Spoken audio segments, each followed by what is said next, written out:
I'm Delmar Rouse, and I'm here at my office to interview Miss Margaret Hanley. Hanley. Hanley, Hanley. who has agreed to talk to us about her experiences in our community and her participation in Selma, Alabama in the early 60s. This is part of the Chemung County Historical Society's Oral History Project.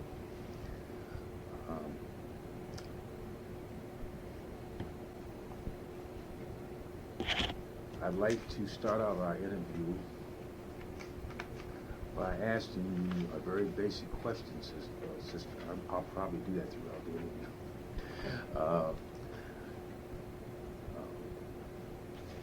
How did your family arrive in the area? My father was born and brought up in the Corning area. His people had originally come from the New Jersey area where my grandfather had come in from Ireland back in the late 1800s. And my mother's people came from Czechoslovakia, and they settled in the Pittsburgh area. And my mother came up to Corning as sort of an escape from a marriage situation that had been set up in Pittsburgh. She decided she did not wish to marry this wealthy man, so she hitchhiked up to Corning during World War I. Is that right? But her people were from what was originally Austria and Hungary, which is now Czechoslovakia. She met my father at an army dance and married him a couple of years later. Well, that's interesting. And settled down. So if I was to ask you what actually brought your grandparents to the area, how would you respond to that? Well, my mother's parents never came to the area. They stayed and settled. They came over as very young people, just married at like 16 and 17. Came over to this country looking for a better life. So how did your...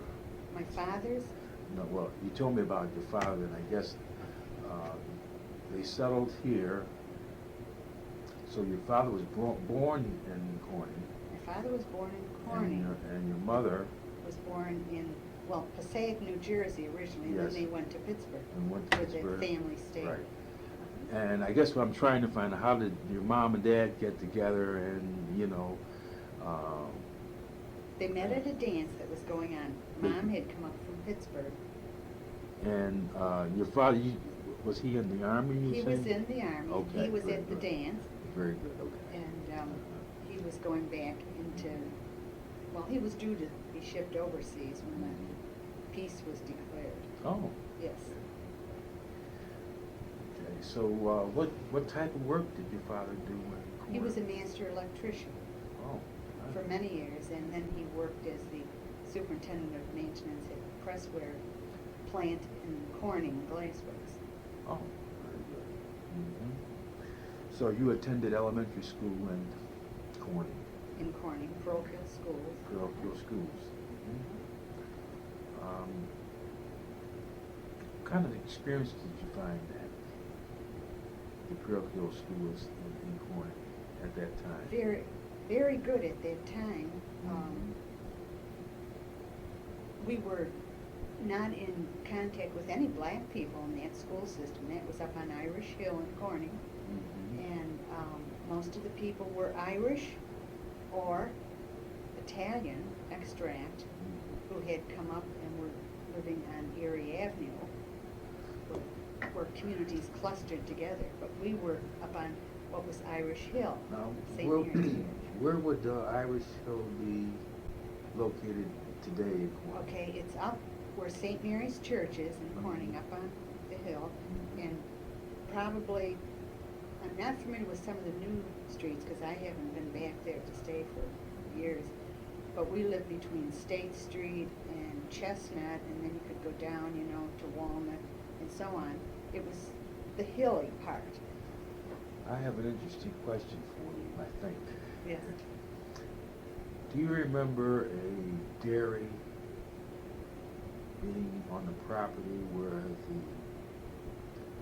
the Catholic schools are now, early on? No, there was a big castle, a very old kind of a arsenal that has been torn down. That was Oh, really? That was Oh. up near St. Mary's Church. Hmm. And the caretaker used to live in the bottom of that. Mhm. There were all sorts of stories about, you know, Is that right? A strange castle? people grabbing children. Yes, they tore it down, unfortunately. You recall about what time that was that they tore down the Well, castle? after I left, see, I came in training in '42 at St. Joseph's. So it was sometime in the 40s or 50s, I I think, see. that they decided it was too expensive and too dangerous to Right. keep it. It was on the church property. Well, that's interesting. Mm-hmm. While at school, did you have any favorite teachers or anyone that you really identified with? Well, I did. These were the Sisters of Mercy. Mm-hmm. The Sisters of St. Joseph were down in St. Patrick's School. Down in, wait a minute, St. Patrick's School in Corning? Corning. When I, Well, when you say that, I think automatically it's St. Patrick's in No. Elmira. See, Right, but I know better than that. we lived, when I was a young child, and before I started school and my brother started to school, we lived with a large group of my father's single brothers and sisters and his mother and father on a big farm up in South Corning, way up on the hill. We were always getting up on hills. Mm-hmm. It was the old communal system, you know. You kind of Uh-huh. stayed home. We had an apartment, Mom and Dad and my brother and I had some rooms, and then there was unmarried aunts, bachelor uncle. And you didn't come to the city, down to Corning, until you were going to start school. Oh, interesting. So when my brother, who was 20 months older, was going to start school, we moved down to Market Street in Corning. Mhm. And then I went to first grade there, and then we moved up on Irish Hill when my parents bought the big 14-room house up Oh, there. wow. Yeah, it was built by an old German fellow. Mhm. And then we went to St. Mary's School. Mhm. And of course, then when we went to high school, we went to Corning Free Academy because there was no Catholic There's no programs. Catholic high school. Right. And then when the war broke out, Pearl Harbor, my brother and I were both in the same grade because he had been terribly sick, almost died with some illnesses. But he stayed in school 6 months to graduate, and then he enlisted in the Army, and I came in nurses training at St. Joseph's. St. Joseph's here in Elmira? Yes. Okay. Yes. I'll have to keep asking that because Yes. of the two Right. associations, right? Uh-huh. Okay, fine. You mentioned a little earlier that there were no blacks. That's right.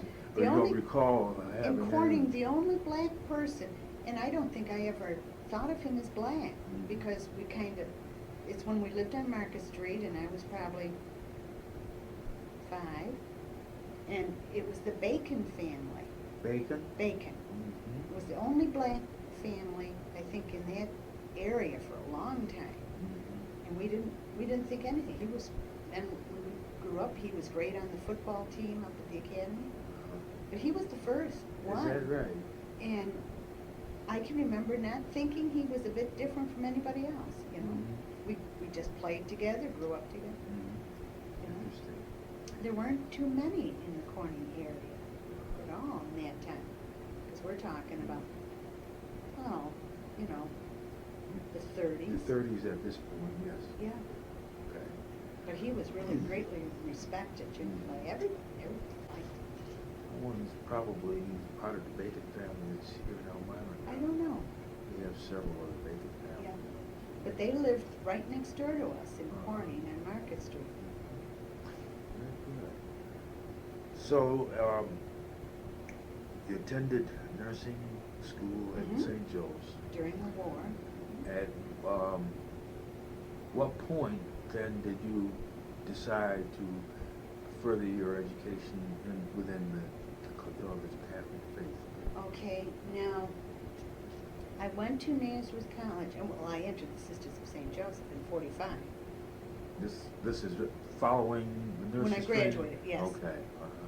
Then I went on to Nazareth College, got a couple of degrees in English history and nursing and stuff like that. It was great to learn and Right. further the education. Then, let's see, it must have been in '60, I went down to Catholic University in Washington to get my master's. Yeah, see, I got a couple of bachelors up at Nazareth College, and then went on to get a master's in psychiatric mental health nursing with a minor in psychiatry and psychology. Nice. Okay, so now this is an interesting question because I don't know how you would respond. What then was your first job? Following your First job. Following oh your my training, Goodness sakes. Let me think. I've had so many. What a vast experience. I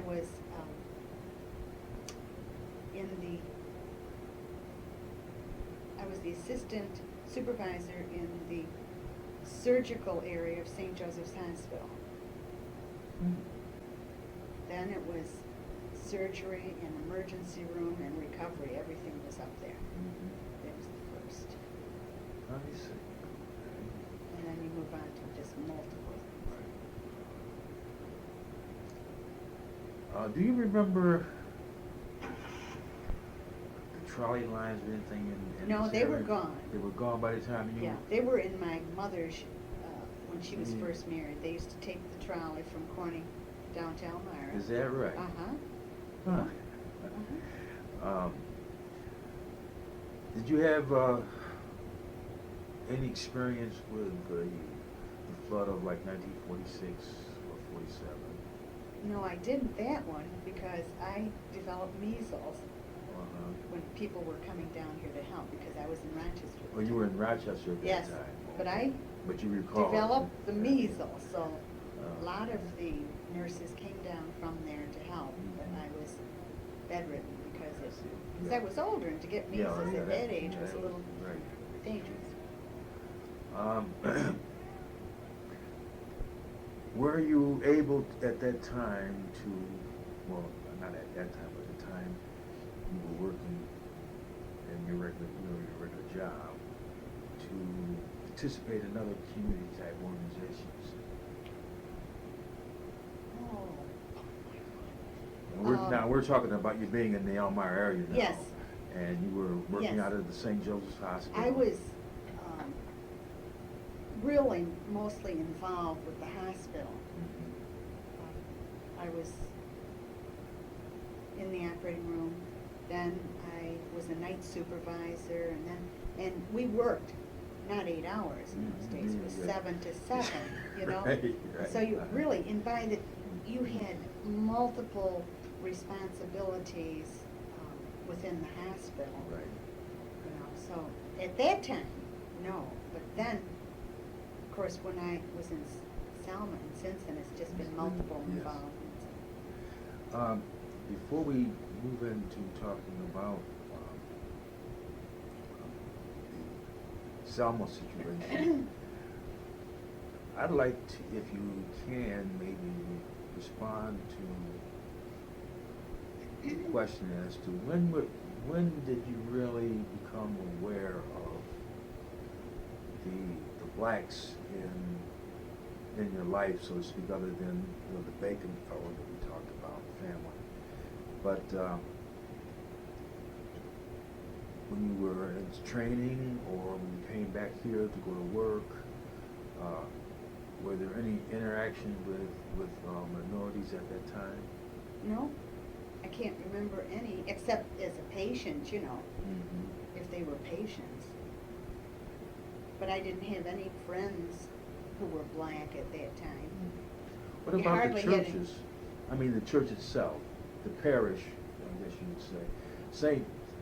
Peter and Paul's is down Well, across they from St. had a large black membership. They did. St. Peter and Paul's.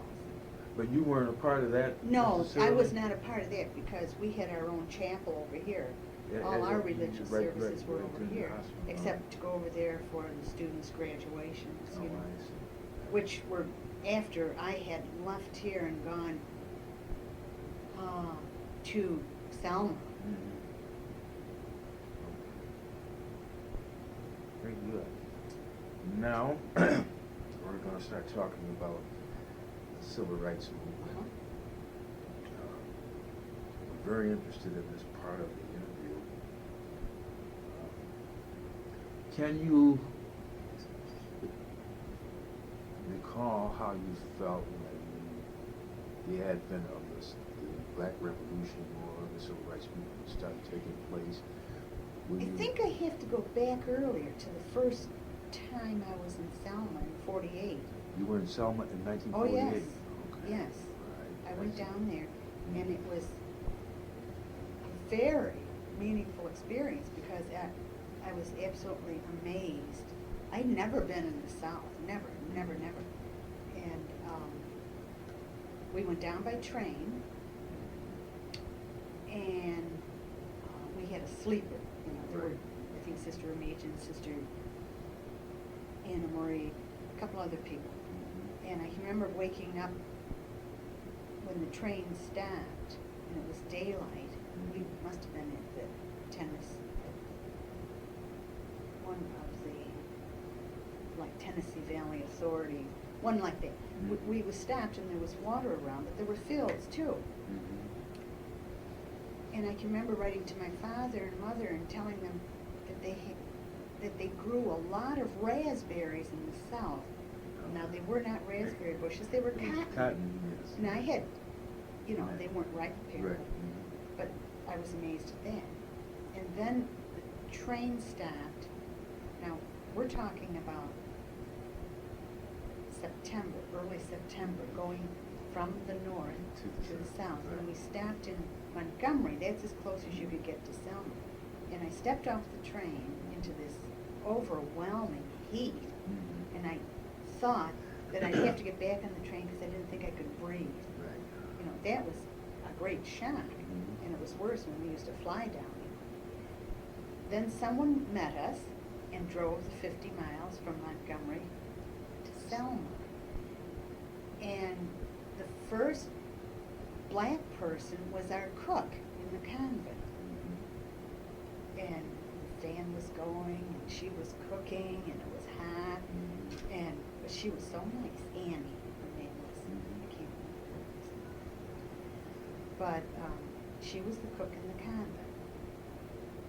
And then, of course, I was going to work at the hospital, Good Samaritan Hospital, which was not what it is today. It was a series of shacks added together where the people were taken care of. The new hospital had not been built. I couldn't understand the language, the accent, the cutting off of words. I can remember this child coming up to me because I was given the pediatrics and obstetrics unit, both of them. And this child came up to me when I was in the living room and said, I want a bang. I had no idea what that child was saying. And I said, what was that, dear? I want a bear bang. And I said, one of the nurses, I said, what is that child saying to me? And she was saying, I want a pair of pants. But the R's and the N's were all dropped. Right. So that was a very difficult time because I couldn't understand it. And of course, I was trained from childhood to call people Miss or Mrs. or Mr. Right.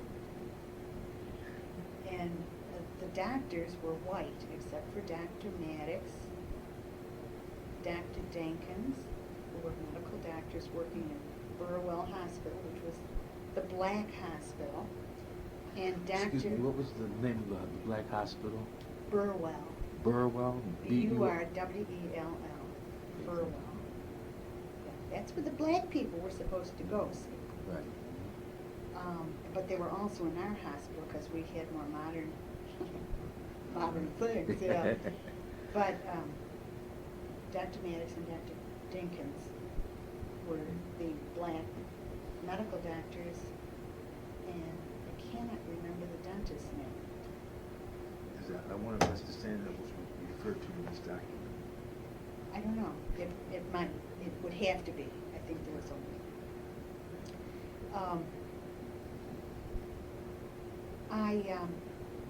We had most of the nurses were from the street that had been brought in and trained by the sisters.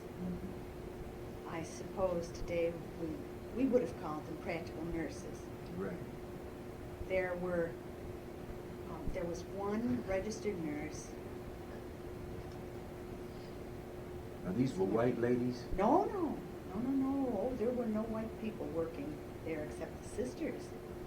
No, this was Even in the early days. of Good Samaritan? That's right. Okay. There was one anesthetist. I think her name was Good Samaritan in the early days. She was white. She came down from Connecticut, but she was gone soon after I was there. And in those days, in '48, if you needed an anesthetist, it would be one of the sisters, and the doctor would tell you what to do. Right. But the doctors were almost all white, and they worked mostly at the Vaughan Memorial Hospital, which was for the white people. And one time, in front of a white doctor, I called the black registered nurse, Mrs. Jeffries. And he said to me, "Don't you miss a nigger to me." Really? Now this is 48, 49. I never heard nobody ever spoke to me that way. Right. And I just was stunned. I was stunned. But that's the way the situation was. Now they respected that nurse as a Negro. Negra Right. was the accent. But this was a doctor who... You're saying they respected her as a nurse? Yes, and with her knowledge. But because her skin was black, she did not get that title Miss or Mrs. Very interesting. Yeah. He called her Jeffries quite often, her last name. Yeah. Or Nurse Right. Jeffries. He would recognized in her educational Oh, yes. qualifications, Yes. but not as But a see, person. he was a real Southerner. That's the way he had been brought up. That's what caused so much of the problem. Was some of the younger doctors coming up were trying to get out of there.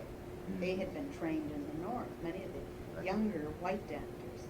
Nice. And some of them stuck it out, some couldn't. So you really had to go through quite an acclimation Yes. to the South, coming from the Yes. North. And another shocker I remember, because, when it came to the facts of life, you didn't get an awful lot when I was a kid, and you didn't get an awful lot in training. You just had obstetrics, but, most of your philosophy was people got married and had children. Right. And the first time I was a night supervisor in the hospital, Good Samaritan, a 13-year-old girl came in to deliver her baby. And I said to her mother and father, how could you let this I had a lot to learn. How could you let this happen to this little girl? And they were from out in the country, and the woman looked at me and said, "Well, miss, that's the way all the kids play. And then when she gets her period, the mother says, you can't play that way anymore." And I think, how could this possibly be? It was so different from my life Right. in Corning, New York, and Elmira. Right. But, that was part of the things that had to change, was that there there was no integration. Oh, that word was never even said. You didn't even know that. But they couldn't go to the parks, they couldn't go to the movies, they couldn't do anything. And this was the only kind of fun that they had. So I learned a lot. We had a lot of children. The black people lived multiple numbers in shacks out there in the country. And the shacks had the open fireplaces, and the kids would tumble into the fireplaces, and we had so many burned children. The state took care of a lot of that cost. But they had to be transported from Good Samaritan Hospital to the Vaughan Memorial Hospital to have their dressings changed. The doctor who did a lot of it would not come to our hospital. So this is very interesting. So how did you find your colleagues, I mean the other sisters who had been there, you know, before you? How did you perceive their perception of what was going on? Or their response to it? None of them liked it. None of them liked it. But in those days, you couldn't do much. I mean, if you wanted to work there, you had to follow a certain acceptable thing. And it was, black people were limited. I mean, you had the black, whites only fountain and the blacks only fountain. And I can remember when my mother came down to visit, she said she'd never complain about anything. She couldn't stand that this was going on. But my niece, who was small, who came down, my dead brother and sister-in-law's only child, she came down with my mother. She was 5, and she was injured on the swings of a schoolyard. She got bumped by the thing, and the doctor sutured her, but she had to go to his office to have him taken out. And I guess at this time, I'm the administrator, because my secretary was Mrs. Kennedy, Mrs. Janora Kennedy, a real bright, efficient administrative secretary. She was black. And she drove me with my little niece up to the doctor's office, to the waiting room, and I said, well, come on in with us. She says, I can't go in that waiting room. And I thought, how could this be? You know, it's beginning to dawn on me. But it was just very unpleasant. And when I was the administrator, it was the first time that I got the wages up to a minimum wage. And the doctors were very unhappy about that. Is that right? Yeah, these people in any position were getting like $5 a day, $6 a day. And I upped everything, because I had learned that if you want to keep the union out, and this was way back then, your salary has to be a penny above what their wage is. And so they went up there. And then also I started the integration of white people in the hospital in different positions. So it was divided. Like we had a white laboratory technician. We had a black assistant administrator, an assistant who was black, who ran the whole office and stuff like that. And then the dietitian was black, and the housekeeper, hospital housekeeping is called sanitation, was white. And wow, that must have gone.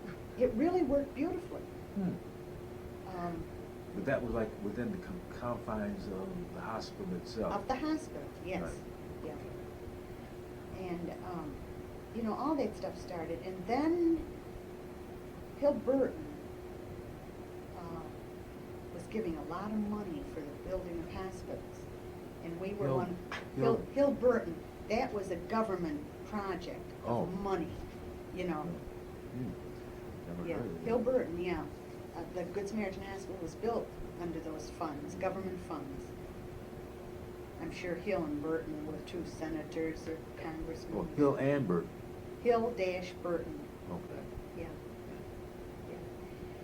Yeah. And so we went from this little kind of rundown hospital where if you went into the kitchen at night, you had to stamp your feet Right.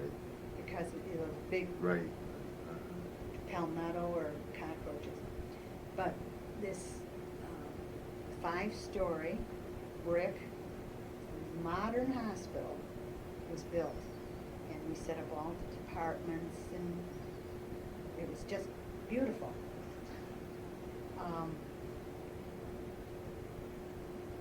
Things were a lot better because in order to get Hill-Burton funds, you could not have segregation. Now, what year was this that, approximately? Okay. 55, 55?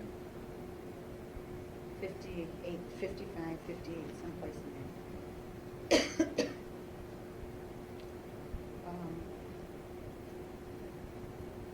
No, wait, it was 63, 64, around that time. 63, oh, all right. then that- 64, okay. because we had just moved into the new building, leaving the older wing, which were 4 huge wards. We had just moved those beds into the new hospital, leaving the mattresses over there when all of this started in January. And so when all these people came down, we had all these mattresses for them to sleep on over in this. It was rather providential. When you started talking about this, you said you had to go back. You had to go back when I was here the first time, Mhm. which was in 1948. Yeah. How long did you stay? 55. 55, the first time. Then, well, there was a year interim, I guess. Let's see, 48 to 53. Then, I went someplace. I have to look at my curriculum. But I was gone a year and came back for another year. Must be somebody was sick or something, ill or something. Because I came back for another year, 54 to 55. That was the second time. 54 to 55. Yeah, 54 to 55, I was down there for the second time. Mm-hmm. And that must have just been to cover somebody was ill or something. Right. It seemed like I was always the one that was getting sent back to Selma. The third time I went back was,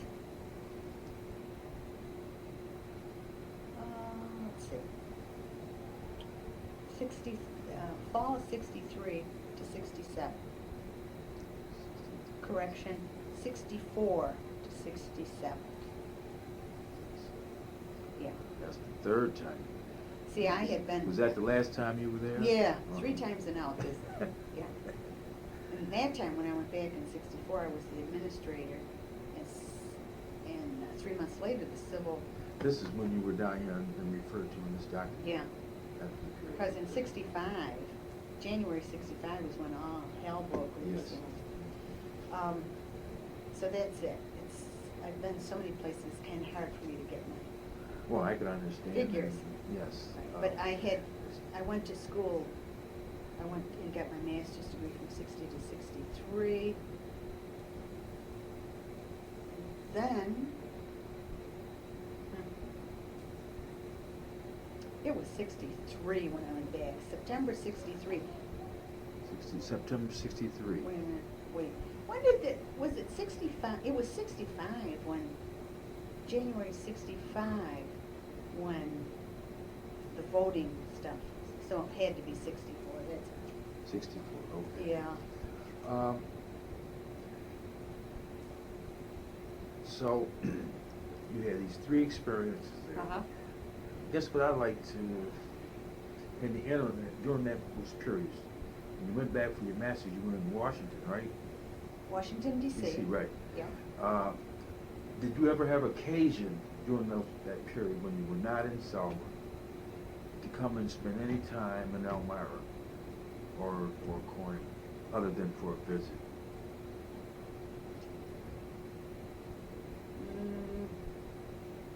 No, I I'd come up to Corning, because I'd come home on Yeah, vacation. But one of my classmates now, Anna, trying to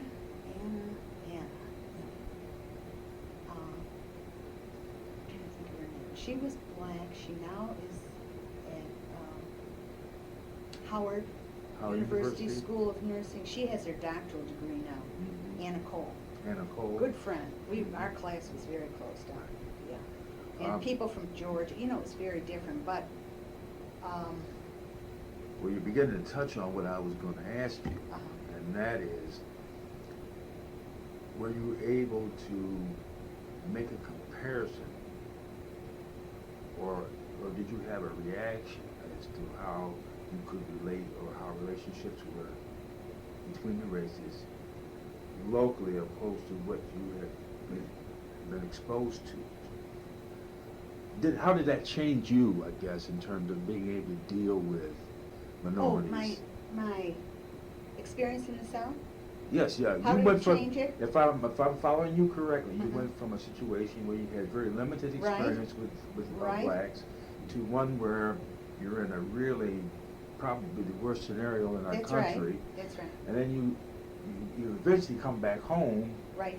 Or Washington, then back home, and all three of those may have been very different experiences, and you probably responded to them accordingly.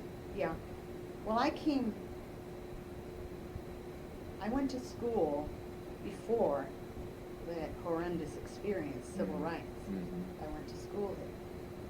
But I had been to Selma twice, and worked pretty exclusively with the black community, with some whites.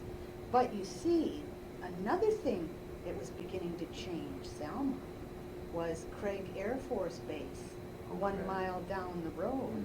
And their officers' wives came over to volunteer their time at our hospital. And Craig Air Force Base, lots of money. Yes, so they help change the attitudes. Yeah. Yes, there used to be a saying, and I hope I can remember it, about Selma, from the first time I went down, is that, let's see, the Irish own it, the Jews run it, and the blacks enjoy it. Really? Yes, that was in the early days. Because they were, except for the ones that left, got an education, came back, they were the group that really were children taken care of by the landowners. And they enjoyed it. They didn't have any responsibilities or any problems. It was a difference. And over in another part are the rednecks. Other part of Selma? Or the whites with not much education and a lot of hate for us and for the blacks. Yeah. And that was a dangerous group. You'd get, if they happened to bring one of their niggers into the emergency room, and of course the sisters were white, it would not be unusual for them to spit on you. Really? The white. Because of your association with the blacks at that time. Yeah. So, but you get through it and you grow up, because I think before you have that experience, you go through life thinking everything's fine, and then you see really bad things and treatment. And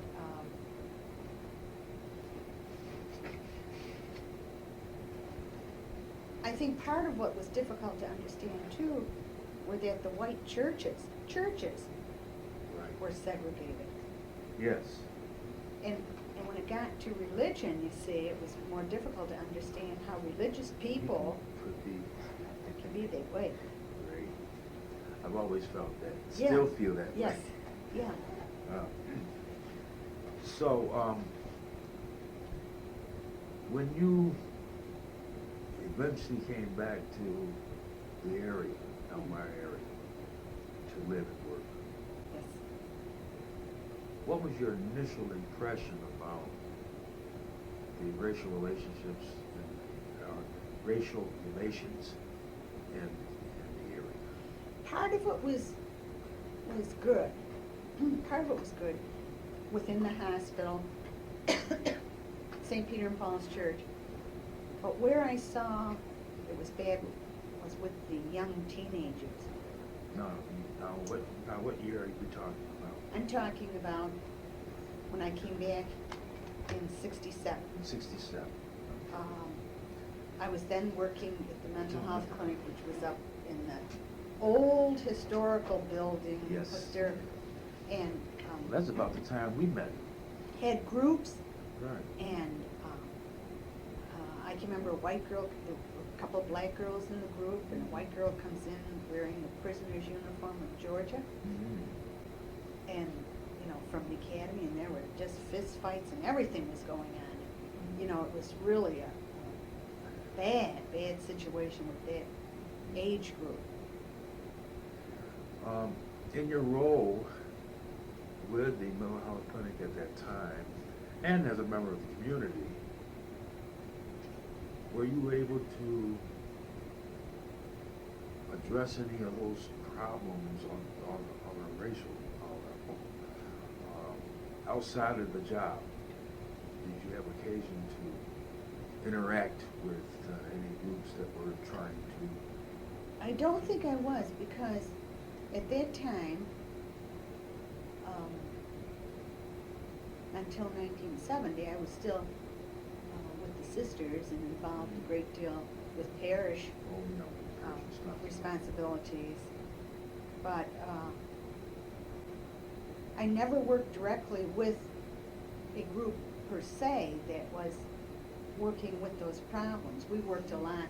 I worked with a lot of groups that were working on like simplifying the Medicaid law so that ordinary people could understand them. I know Fritz Clark and had a group, and we worked with him. That sort of thing was more an educational thing. Well, this is really fascinating. You referred to the churches and the positions on racial attitudes, kind of generally. And here, there was an example, and it's really kind of unfair to you because you haven't read the specific document. That's right. It talked about the father that was over the diocese or the parish area down there. Bishop Toolin. And T.J. Toolin, right from Ireland. And how at times it seems as though he wasn't very sympathetic with your role. Yes. There. It's true. And particularly when it related to becoming involved in any way with the demonstrations of the citizens, that kind of thing. Didn't you find that to be kind of conflicting with a religious?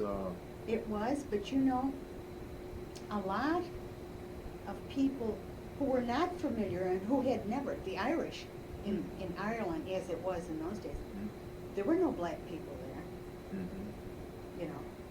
Nor in England. It was only, after the war when some of the black troops stayed there and so on. But if you read the old history of the Irish in Boston and so on, even I have read old things that the priests have said, well, they're children of God too, so we have to do something for them. In the old days. Mm-hmm. And they never came in contact with the people, the black people. But I never could understand that. And I figured that's their problem that they got to work through, this particular individual, because there were lots of ministers and priests who really were doing a good job. Well, yes, they referred to a couple of priests. Yeah. Yeah. Did you actually have a chance to meet Dr. King? Oh, yes. Yeah, I had lots of pictures with him, but they were lost in the flood. Yes. Yeah, he came to our hospital. Yes. They on page 63, Yeah. right after they talked about when he came back to thank the people at Good Yes. Samaritan for their assistance. Uh-huh. There was a very interesting quote in there that I'll let you read when this is over. If you haven't seen it, you may be more aware of it than I am. What about your sister, Sister Hillary, and her general responses to the kinds of things that you've been exposed to? Where Well, she wasn't down there as long as I was. She was down, I don't remember when she was down. We were there together, I think, 1 year. Maybe that 1 year I was there. But her response was the same as all the other sisters, is that it's just not right. Because we used to spend our time. I can remember one Thanksgiving, probably in '55, when we had this big turkey dinner cooking in the kitchen, you know, and for all the patients, and then our own dinner. And we went out to visit some of the families in the country. And we went into this one house. Now this is Thanksgiving morning. We went into this one house, and this woman lived there with probably 5 or 6 tots. And we asked her if she had, you know, food. We used to take a lot of food out to the country people. And she says, oh, yes. And she said, she took us out to the kitchen. And on the table, she said, my neighbor, the white person, slaughtered a pig and gave us the ears. And here were 4 or 5 pig ears and 3 or 4 onions. And she was so pleased that this was going to be her dinner. And I thought we were going to die. We went back to the hospital, took our dinner that was cooked, the whole thing, and took it back to that family. Is that right? Yeah. Because it was terrible, terrible, you know, the poverty. And we were not liked for helping the people out like that. You know, the St. Elizabeth's mission was the school and the church that the fathers of St. Edmund, the Edmondites, had. And they established a clothing building and had a boys club, all this stuff. Very interesting. But see, T.J. Tulin wanted us to just, come on, shape up here and don't get involved. How can you shape up and not get involved?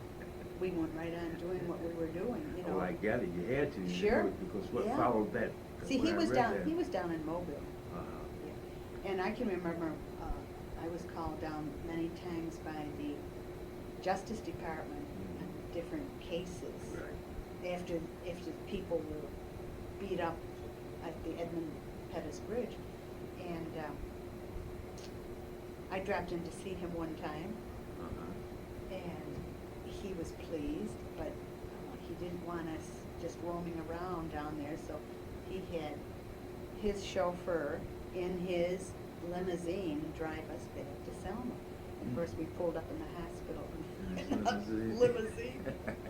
The driver was black, and he came in and had a good time. It was his birthday, and cooked quickly, fixed a cake for him, and he was just delighted. And he enjoyed himself, but Bishop Tulin was just different. And of course now, I don't know who the bishop is now, but later on, the bishop was of Czechoslovakian extract, and he was of Mobile, Birmingham diocese. And he came over from Mississippi. He was really great. He was great. Really? He was a white. Yeah. But he was not from Ireland. He was not an Irish Right. priest. But he had grown up in the north. And but Mississippi was a state you didn't want to come through. Oh, Lord, I know. Because a lot of people disappeared. Yes, coming trying to through. get through Mississippi. But one time we had one of our patients developed leprosy, a leprous lesion. And so we drove him over to Carville, and we passed through Mississippi quickly. Quickly, yes, that's the only way to make it. if you had a New York State license, forget it. You got it changed or something because your life wasn't worth 2 cents. You know, and Yes, I recall being down there. As I said, I could identify with some of that because first time I went south because of the service. Yes. I went to college up in Alfred, and I was the only black freshman in the whole class. Yeah. And yet, I did not feel that uncomfortable in the setting. But it didn't take me long when I got into service, particularly when my first station after basic training at Dix was Fort Chaffee, Arkansas, in 1961. Now you can imagine the kind of experience I had. Arkansas, yeah, yeah. Right. But I guess what you've been very generous with your time, but if you could, for me, kind of give an assessment of how you feel our community has either benefited or didn't take advantage enough of the civil rights movement. I'm talking about locally now, in Elmira, Corning, that kind of area. I think this community is the same as any other community, and not just looking at the black situation, but in any of the minority situations, that you have to look at the personality of the person. Some people are going to get right out there and do things and change things, and others have a lot of fear that's been in them for generations of don't stir up the water, And I think we've been through many things here, and I think there certainly is a much better feeling than when I was here in the early days. It was kind of you stay there and we'll stay here. But you'll always get the people who hate another race. There are people who hate Italians. My Irish grandmother thought no Italian was good enough to go with any of her granddaughters. Right. And then there are others who are very generous. But I'm not. I know people at the hospital. And Annie Brown's a dear friend of mine. Yes, I know that. Yeah, and we've been friends for years, and we'll grab each other and hug and kiss, and sometimes I'm sure that some people will think, oh my God, but that's their problem. And I think all of us, and everybody in this community has to work through the situation of, I'm not prejudiced as long as I'm not put in the experience of having to deal with some people like that. And there are always people who are going to look rather darkly at white people that maybe haven't done anything to them. And there are white people who will say, geez, I don't want to go through that section of town because it's where the black people live. That's true. So I think Elmira, just the peace that's in Elmira is a signal that certainly things are much improved, but your big problem here is the drug thing. And where you have poverty, you're going to get people going into the drugs. And that's probably the most difficult thing for the young black person to deal with is being poor and looking for drugs. Of course, you get that in West Elmira, but they're not poor. Right. Yeah. Well, yeah, that, it's interesting you should make that comment because I have kind of a question as to what kind of a parallel experience does a peer of the other race go through, or the white race in this case? You have had a kind of experience that few had. Okay, so ever how you arrived at where you are now, you can almost pinpoint how you got there. Many other people, both black and white, can't say that. I know, yeah. And I think in some respects that's unfortunate. Yeah. But if we want to look at the development or the progress of our community as it relates to the legislative process, the movement, the civil rights movement,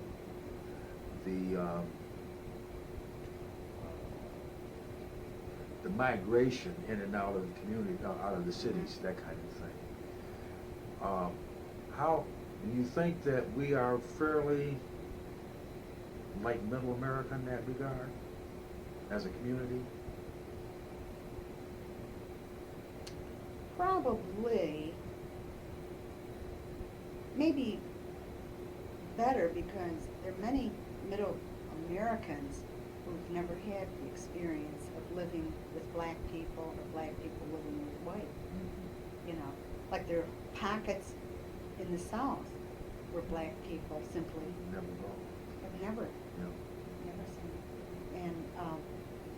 And then there are multiple white people who simply have never had the chance. But I think the solution is to step forward and get into public office, you know, because that's where you're more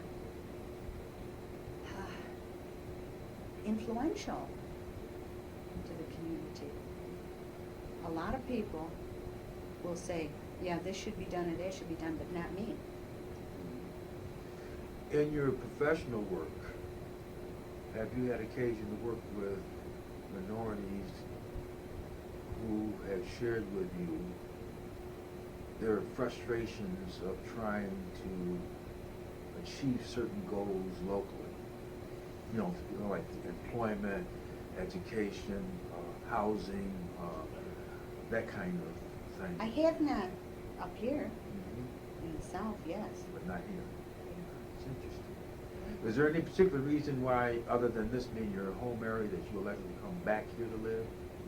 After you left Selma and you spent time in Washington, in Rochester? Well, I was assigned here to the hospital, and then when I decided that I wished to go out on my own, I also always had the philosophy, stay where you are. Mhm. Some people kind of like to get away so nobody knows, but I continued right on here because I like my work here. I like a small town. Mhm. My relatives are Not far in the away. Corning area and here too. And so I just stayed around. But of course, the older I get, the more I wish I was down in Florida someplace. You know? Yes. And I've always had the philosophy, stay where you are till the Lord decides you belong someplace else. I've never been one to just kind of pick up and move. It's always been because somebody needed me. I never had to look for a job in my life. Never. It was always somebody that said, you know, we need you here, come here. And I enjoyed it. You mentioned earlier throughout in the interview about the black sister that you were very close to. I mean, you were close friends with. Were there many black sisters, or a number, that you've had experience over the years with? I didn't say a black sister, a black nurse. Oh, nurse. I'm sorry. There You was had a black you sister in our community. Washington. You said that. Anna Cole. Yeah. Was she a sister? Or No, she was just no. she was in nursing. She was a nurse. We were all in the I master's misunderstood you program. then. Okay, fine. A whole Okay. bunch of us. Right. You know, okay. we all got along well. Yes, 'Cause okay. one was from Georgia, and Mhm. it was just when you're educated and can think, you don't have a problem with people. But we did have a black sister in the Sisters of St. Joseph. In Rochester. Yes. I don't think she remained, though. I think she was there a short time. I think she found it very difficult because she was the only black person. Were you aware of the black sisters from Elmira? A black sister in Elmira? No, from Elmira. No. She left here to go into the sisterhood. Uh-huh. Her name is Belle. Is she still in? I don't know. Do you know what order she went into? There's so many. She went down somewhere in the Baltimore area. Oh, yeah. Her mother and father still live here.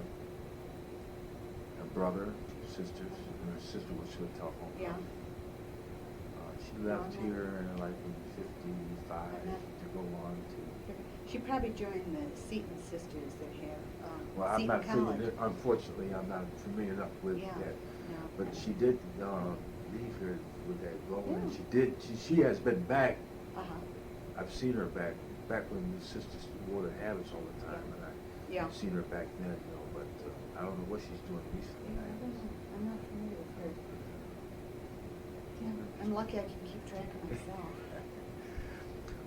Well, I am really delighted that you have shared this time with me and with the project.